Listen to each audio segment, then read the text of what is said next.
Në çdo makinë moderne, alternatori është një nga komponentët më të rëndësishëm për funksionimin e sistemit elektrik. Ai është përgjegjës për gjenerimin e energjisë elektrike që furnizon pajisjet e ndryshme të automjetit dhe përmbush një rol thelbësor në mbajtjen e baterisë gjithmonë të karikuar. Pa alternatorin, makina nuk do të kishte energji të mjaftueshme për të funksionuar, duke përfshirë dritat, sistemin e ndezjes dhe pajisjet elektronike. Funksioni kryesor i alternatorit është të konvertojë energjinë mekanike të prodhuar nga motori në energji elektrike të barabartë me rrymën alternative. Kjo energji më pas shndërrohet në rrymë të drejtë për të karikuar baterinë dhe për të furnizuar sistemet elektrike të makinës. Në këtë mënyrë, alternatori siguron një burim të qëndrueshëm energjie, duke mbajtur motorin dhe pajisjet elektronike të makinës në funksion optimal. Një dinamo përbëhet nga disa pjesë kryesore.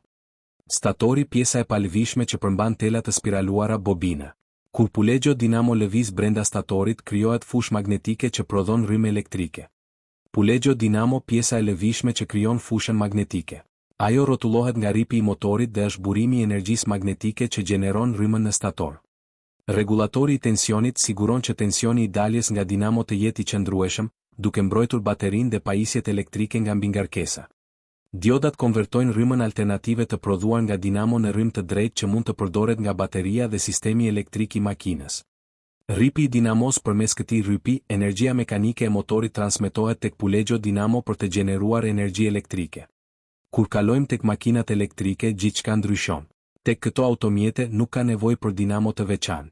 Funksionin e saj e zëvendësojnë motorët elektrik dhe sistemi i menaxhimit të energjisë.